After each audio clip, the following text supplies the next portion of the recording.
Once again, welcome back to my YouTube channel BBC World News. This time we talk about Israel will begin negotiation on next phase of Gaza ceasefire this week, Minister says. And Israel will begin indirect negotiation with the Palestinian militant group Hamas on the second phase of the Gaza ceasefire deal this week, and it demands a complete demilitarization of the enclave region, Mr. Gaitan Sear said on Tuesday. Negotiations for the second phase of the deal were supposed to start on February 2, but Qatar, who together with Egypt and the United States in the mediating between the sides, said the talks have not officially started yet. It will happen this week, Sear told a press conference in the Jerusalem. Israel had given mixed signal in the past few weeks over its engagement in the talk over the next stage on their three-phase ceasefire, which came into effect on January 19 with the stated global and the goal of permanently ending the Gaza war. The ceasefire deal, which includes the return of 33 Israeli hostages in return for hundreds of Palestinian prisoners and detainees, has remained on track despite a series of setbacks and the accusation of violation that had threatened to threaten it. But negotiations over the second stage are expected to be tough because they include issues like the administration of post-war Gaza, on which large gap between the sides appear to persist. We will not accept the continued presence of Hamas or any other terrorist organization in Gaza, Sear said.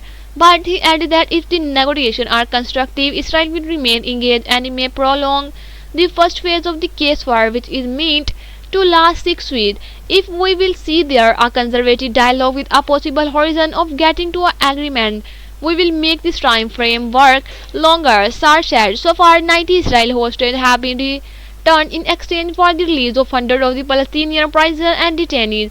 Another 40 hostages, 6 of them believed to be alive, and are slated to return in the first phase. Israel is trying to secure the release of 6 living hostages on Saturday. Another 4 bodies of deceased hostages are expected to be handed over on Thursday. The hostages were taken in the Hamas-led cross-border attack on October 7, 2023, which killed about 12,000 people in southern Israel, according to Israel Tallies. An Israeli assault at Gaza was killed more than 48,000 Palestinians, according to Palestine health officials, laid waste to much of the enclave and it displaced hundreds of the thousands. And Israel officials said Israel will also start allowing the entry of mobile homes for those Gazan forced to shelter from the winter weather among the ruins left by the 50 months of the Israel bombardment. Hamas has accused Israel of delaying the delivery and the threatened to postpone the release of hostages until the issue was resolved. The fragile ceasefire deal has also been overshadowed by the US President Donald Trump called the Palestinians to be moved out for Gaza to be taken as a waterfront development under US control.